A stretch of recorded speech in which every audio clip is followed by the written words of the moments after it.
Good afternoon, everyone. Welcome back to another episode of Dojo Live. This is Tulio Sirgusa broadcasting from Southern California. And today is Wednesday, December 15th, 2021. We're halfway through the month and almost at the end of 2021. I'm joined by Kim Lantis in Hermosillo, Mexico, and Carlos Ponce in Cuernavaca, Mexico. Hi, guys. Welcome back. Good to be here, as ever. Hey, Today, we're talking with today. Deep Varma, who is the Chief Technology Officer at Varo Bank. Welcome to the show, Deep. Good to have you with Thank us. you. Thanks for having me. So, we're talking about banking, we're talking about people, we're talking about improving services, quality of life, dare I say. But before we go into the topic of conversation today, let's get to know our guest a little bit. Deep, if you could just be so kind to introduce yourself to the audience, tell us a little bit about you, and then we'll talk about Varo in just a minute. Give us a Sure. little update about who you are, and thanks again for being with us today. Yeah, no worries. And thanks for having me. I think it's very exciting. So I'm Deep Varma.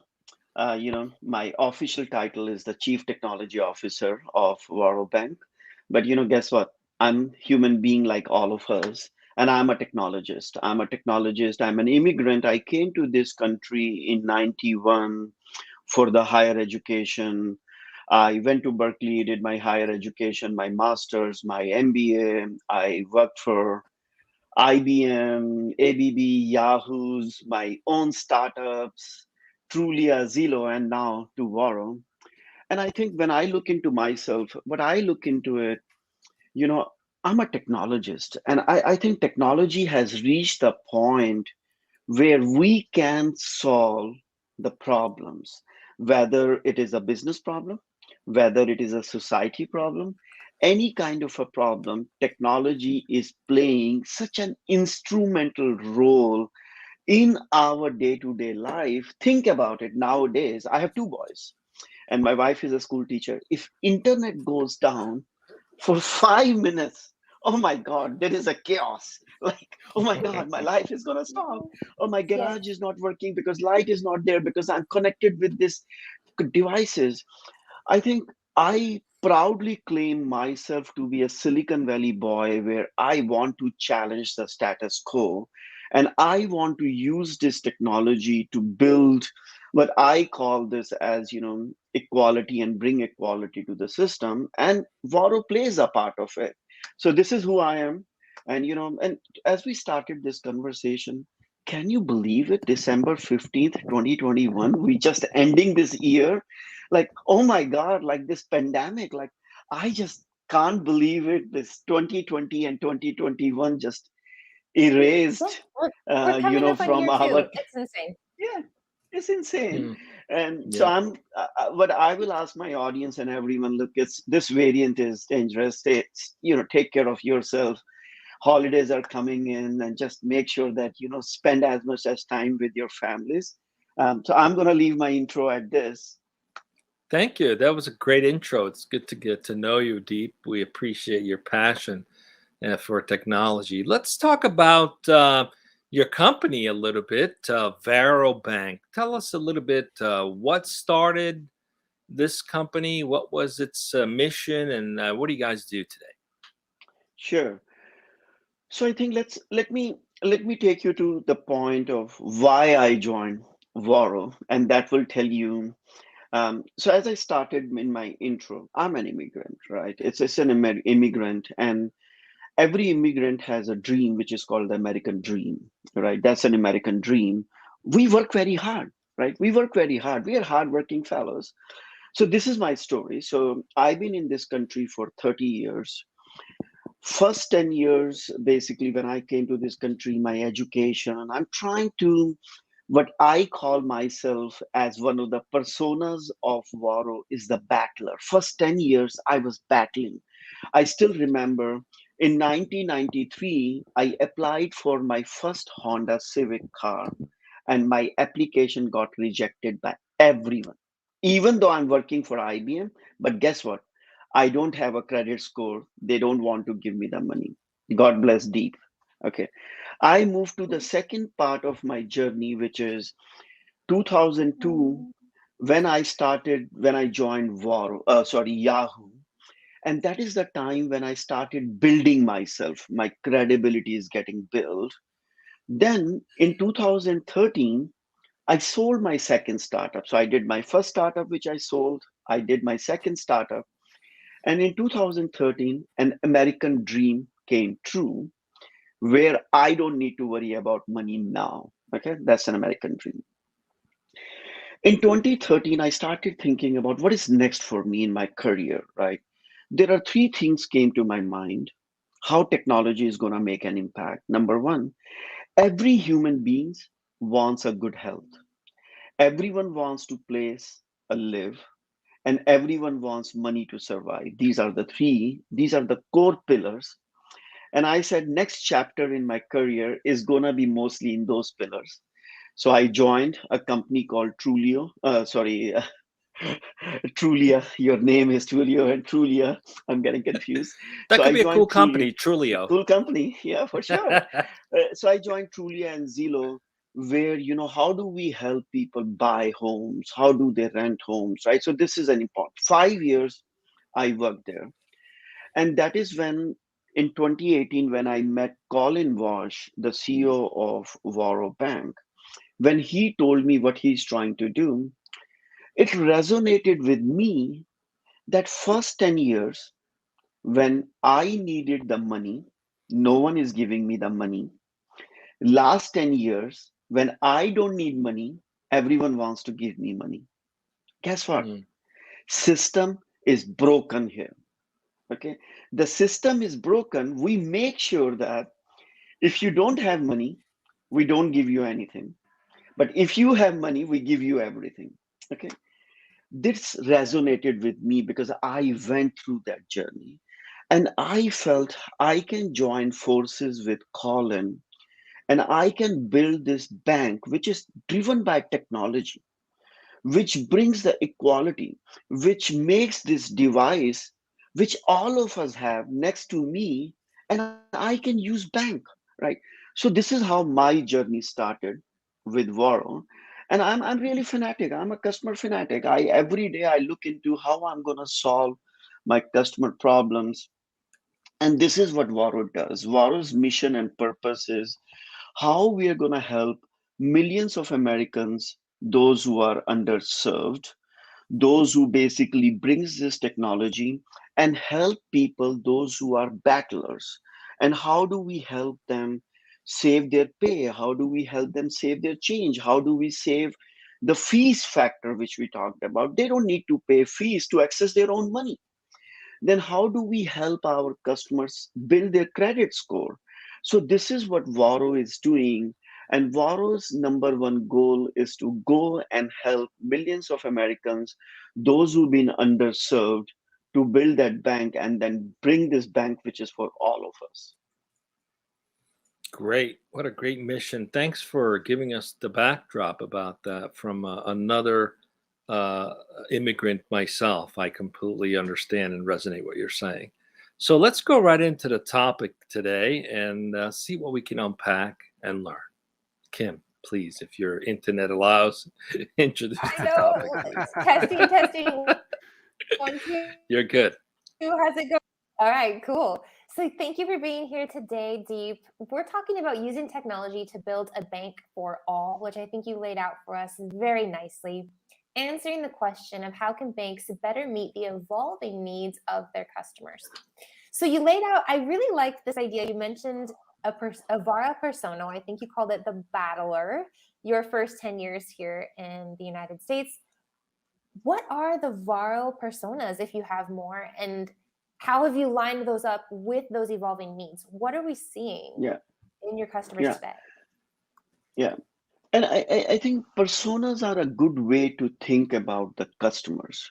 Okay. But the reality here is it is less about the personas because personas are just virtual identity, right? What we talk about as a common vocabulary.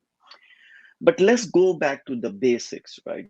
The basic is every person wants to make a money, and what they want to do is they want to make sure that they have a place where they can securely keep their money, and then that money is accessible to them when they want that money. So I grew up in India.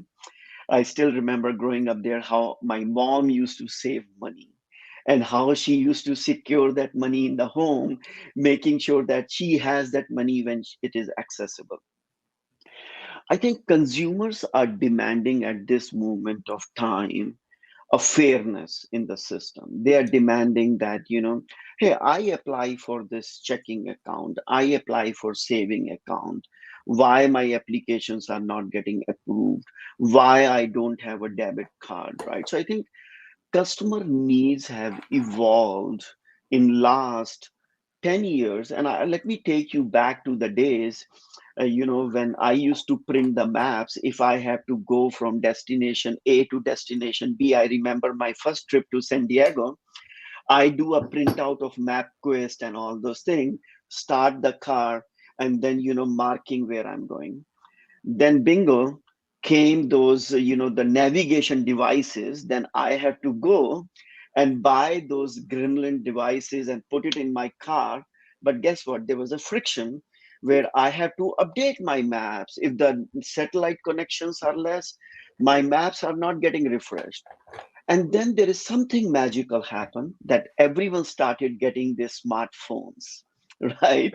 And then comes the maps technology that everything is embedded within your phone. So nowadays, when we start our journey from A to B, we don't think about anything. What we think about, start the car, bing, bing, bing, put it into my phone, destination A, destination B, someone telling me, take me to the point B. This is what technology is demanding. This is what the customers are demanding when it comes to the banking system. This is what they are saying, help me grow, help me understand what are the right things to do for me. And this is what we keep on, what we see in the marketplace is there are transactional relationship. What I mean by the transactional relationship, customers log into their app and they see my balance. Oh, this is my balance. But branches are going away. We all know the physical branches are going away, right? How the transformation of this transactional relationship to the emotional relationship is going to happen. And this is what Varo is doing, that this is a bank which is in with you 24/7. And I think we are driven in a very consumer driven economy where it is the controls are more in the people hand rather than in Mhm. the bank's hand. And we are the one who listens to our customers and we grow with the needs what they have. And Which, happy like to you said, give you is really more. taking the whole system and flipping it on its head. Because I You think got it. since as far back as you can go to the banking industry, however many hundreds, maybe even thousands of years that is, the bank has had the control, right? Yeah. Deep. It's go ahead, Carlos, please. Yes. Yeah. Um, Thank you, Tulio. Okay. You mentioned that you're building a bank for all, and I like the concept of building a bank for all and the images it conjures in my head. However, when you say all, if you would be so kind to elaborate Sure. on the geographies that, or the effect that geographical boundaries could have on using Varo as an option. Let me give you an example. Let's say that I am in Mexico or in Panama or some other country, and I go to Varo and I want to open up an account for a specific purpose. Am I constrained by my geography, or can I just go ahead and freely open a bank account? What is the situation for the people in general across the Yeah. globe? Yeah. I think we are still within the regulatory framework and the borders are still not free at this moment of time. But I'm looking for a day when there are global banks and it is irrelevant where you are. It is your money, whether you are in Mexico, India, US. But no, we are not there yet because Varo Bank has to be within the framework of US regulatory framework. So if you are applying for our bank, there are certain obligations we have. But if you are in Mexico, and you have the social security number, you have all the details, yeah, you can open the account from there. You don't need to be physically present in the United States. So that way, the borders has been broken, that there is no more Berlin Wall, that you don't need to be in a country to open an account. But I think, the Carlos, the point which you're bringing, which is very exciting, should we look for a day where there can be a bank, and that bank can be used anywhere, right? And I can be a citizen of Mexico, and I can still open my account with the seamless experience. But if your question is mostly around, can I open an account sitting from Mexico? I think if you fulfill all the regulatory needs, answer is yes, you can. And is it for like individual use or for business use, or what are the restrictions? Yeah, so Varo is only for the consumer. We are very consumer based. We are not the Mhm. business based. We are a consumer based. I see. Thank you. Okay, back to you, Tulio. Sorry. I think Kim has a Yeah, follow-up. I Go for it. do. Testing. Are we good? Yeah. Oh, Kim, please. So, talking about equality and equity, right? Equality would be treating everyone the same. Like, this is the application process. These are the boxes that you have to check. It's the same. Equity would be making adjustments so that everyone can kind of get to that same end goal, right? Having a bank account somewhere that I can do my transactions, etc. So what is it that Varo Money is doing specifically to create this equity across your customers? And how does technology play a role in that? Yeah. So Kim, if you remember, I started the conversation and shared an example of my, basically the example that in '93, how my car application for the Honda Civic got declined because, I was not having those credit score, right? So that was, and an immigrant who has money, who's working for an IBM, but the system is putting me in a box and saying, you need to have this much credit score to get that loan, right? And I think equity plays, so the thing is, the entry door has to be the same for everyone. That's the most important thing, right? So that's the equality which comes into the picture, that how do I treat everyone at the same way, Yes. right? So that's the Regardless number of one. sex, gender, Race, gender, anything. anything, right? It doesn't matter, right? I did, when I did the intro, I said this statement. First and foremost, I'm a human being, right? That's the most important part, right? We all are human being. When we go for our blood test, it doesn't matter, but the blood test will say you are B plus, B minus, blah, blah, blah, right?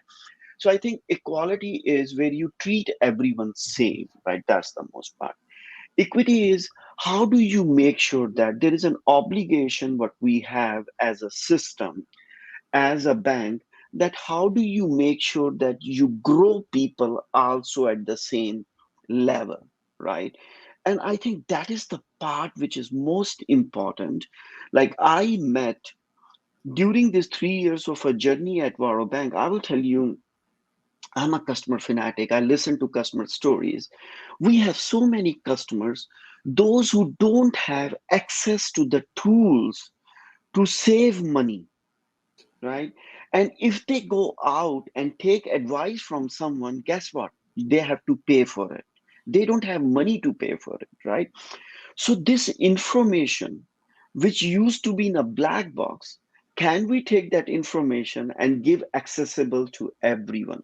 This is called the equity, where you are now taking this information and you're distributing that information to everyone, irrespective of you are earning $10,000 a year or you are earning $100,000 a year.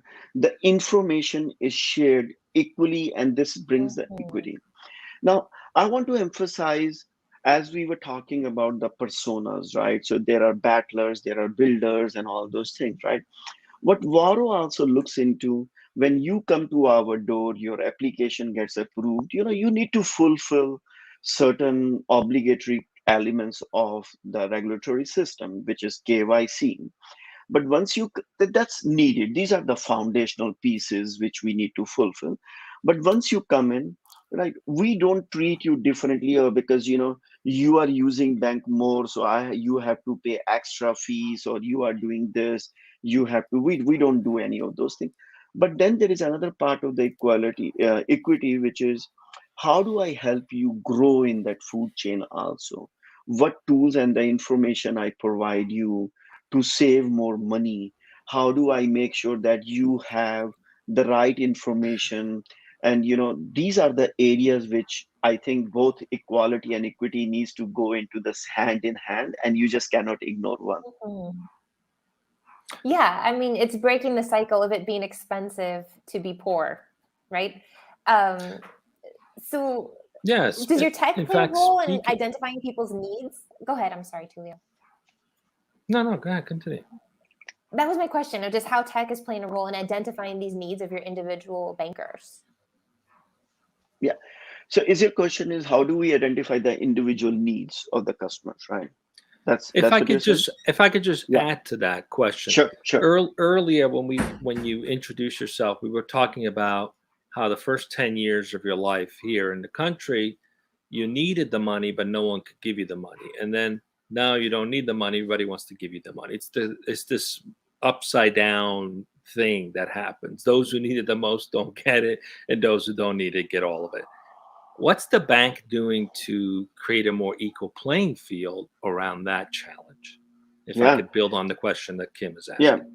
Yeah. So I think, let me start with what Kim was saying. How do we know what are the customer needs are, and how do we identify those needs? So first and foremost, we have many tools within our application where we are always hearing to our customer voices, right? What customers are looking for, right? And I call them as an explicit signals. These are the signals which are coming from our customer bases, right? So they are telling us through a different channels, whether it is our internal channel or the social channel. So we keep a close tab into that. Then there are some things called the implicit channels. Implicit channels, what we think your needs are. And then, so I will give you a very specific example here. This is a story. Last year, I was at the gas station. I'm filling gas in my car. There was one guy comes to me and says, I need 2 gallon. Can you put gas, $20 gas in my car? What was my first reaction? Seriously? Being a banker, and being a banker who is building a bank for all of us, I engaged and I said, tell me more about it.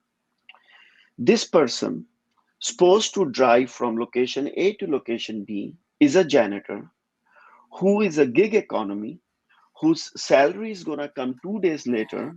He's a janitor who needs to put the gas to go to that location to do the work. Otherwise, this person won't able to get the money. It was such a touching story. I end up putting the gas, but now what Varo did, we give you $20 for free. Okay. You become a banker, a part of a Varo system, and we have launched a product called Varo Advance. Varo Advance is, if you work with Varo, if there are times you need $20 for any reason, we will give you the $20 for free. We don't charge you any fees. Guess what? This is how you build a system. You build a system to help the people, and guess what? When we help them, they pay us that money back. And give the example which I'm sharing, this person whom I paid this $20 in a gas station took my address and sent me check back after 1 week for $21.22, including the interest. So people, humans are real, genuinely care. And what we need to do is we need to change that, and we need to help in the other way so that we can bring this equality to the system. So this is an example. And then what we did? Great. You want $50? We will charge you a minimal fees because we don't want to make profits out of you. You need $75? Sure, we will give you the $75, right? So recently we have launched, I don't know if you guys have seen, a Varo Believe card where we help you build your credit score, right? You use our bank, You pay, and we help you build your credit score. Isn't it that's amazing that you're using and bank is helping you? We have launched what we call as a Varo's marketplace, where if you buy things our marketplace, you save money, you get cash rewards back, right? So our customers, those who are in the gig economy, they need this. And this is how you build a system where you don't think about profits. Like, don't treat your customer as a profit, but you think about you help them. And I'm just, before I shut up, I will, because I'm fanatic about this space, right? I will share an example. 96, I went to one of the traditional bank to open my account, and guess what? When I entered that door, there were three lines. There is a line going towards right, which is a red carpet. If you are here for more than $250,000 investment, go there.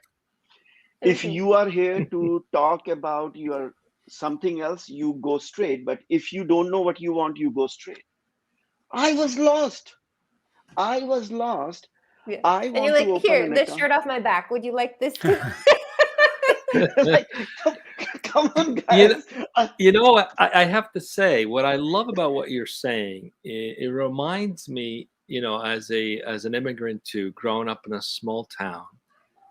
It reminds me, in a small town, like everybody knows each other, right? The banker knew you, knew your business, did this kind of thing because it was all relationship based. And over the years, and regulation and profits and in so many cases greed, everything's become transactional. So you're no longer a human being with needs. You're just a transaction, a fee. And it's sad that that's what it's come down to. We just accept it as that's Yeah. how it is, right? And you And try to this, work within that system. But you guys are and this, introducing the idea of relationship again. yeah, So yeah. And how are you faith in using technology to humanity. Faith scale in that? humanity also. Right, Not right. just But relation to but you, but like this person, this client, this customer isn't really out to screw me. They're not gonna steal every penny that I'm gonna, or vice versa. The bank also, right? right. And for the There's most still part, technology is always used to automate the transaction or if make it more efficient. It's always about driving better margin. There is this idea of building better relationship, but it's not really based on any kind of empathy, for example, which is what you're talking about. So how are you guys now you're creating this, but how do you scale it? How do you use yeah, technology to scale it yeah, and do it yeah, in a way that also protects the bank and reduces the risks for the bank? yeah. Yeah, definitely. I think that's a great point. And I call the transformation of transactional based relationship to the emotional based relationship. And this is what you were talking about. I totally connect with you. Growing up in India, when my dad used to send me to a bank, and the bankers there used to know I'm a son of person XYZ and all those things. And they used to treat me and say, hey, how are you? And then they used to ask me, hey, do you want tea or coffee, something like that. And you used to feel that you belong. This is the belongingness there. We need to bring that, the belongingness, that emotional connection. Now, how do we bring that emotional connection? How do we bring, this empathy, and how do we scale, right? So it is easy to do it for 10, 20, but how do you scale to millions? I think first and the foremost is our mission and purpose, from our design systems, from our teams, the kind of the people we hire and all those things. Everything has to be very mission driven, right? Because if one of the pillars is broken, the system is going to break. So our investors, our employees, everything what we do, we have to really very mission driven. And I will tell you, Varo is very mission driven, and we are customer fanatic, and we are customer first, one of the values what we have. So this is all good on a piece of a paper, but how this is transforming into the technology. Great example, log into our app. When you log into our app, this app is welcoming you.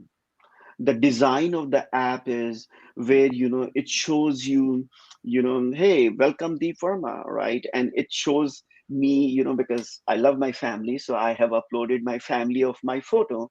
It's, when I log in, I see the family of my photo, right? And then I think that's the first scale, right? So how do we connect? The next scale is I need to know you better to serve you better, right? So that's another part of the area where how do we continue to learn about you, implicit, explicit signals, and serve you the content at the right time, what you need. So that's how we are doing it. Great. Well, we could talk for a long time, but we're For out of sure. time. And Deep, we're about to introduce a new segment on Dojo Live. It's actually a design thinking segment, and I'd love to invite you back because I think Sure. what the bank is doing ties very closely, at least to the philosophy that I subscribe to, which is empathy is the key to design thinking. It's You not a bet. transactional thing. So we definitely have to have you back for that. And we'll talk about your company's culture a little bit. We're up on time. It's been a pleasure to have you. We're so happy that you guys are doing what you're doing. It's so needed. And hopefully others will, whether they consider it a competitive threat or not, they see it as an opportunity to shift the mindset from transactional to more relationship, because that's ultimately what we all want. Awesome. Stay with us as we go off the air in just a minute. We have one more show this week, tomorrow. What do we got coming up, guys? Well, Tulio, tomorrow we have garbage, but not exactly garbage per se. That, of course, not the interview, right? We're talking about what we're going to be doing with garbage. To have a conversation around the topic of garbage, we're going to be speaking with Richard Galvez, the Director of Software and Data Science at Clean Robotics. The topic is going to be reducing landfill globally by diverting recyclables and compost using AI and robotics. So please, guys, don't miss it. We all need to watch this interview. We all need to know what we can do with everything we're putting out there. There's no place as away when you're throwing something. So join us tomorrow right here on Dojo Live at 12 p.m. Pacific as ever. And remember, enjoy life, fun, and be safe, everyone. Thank you. Thank you.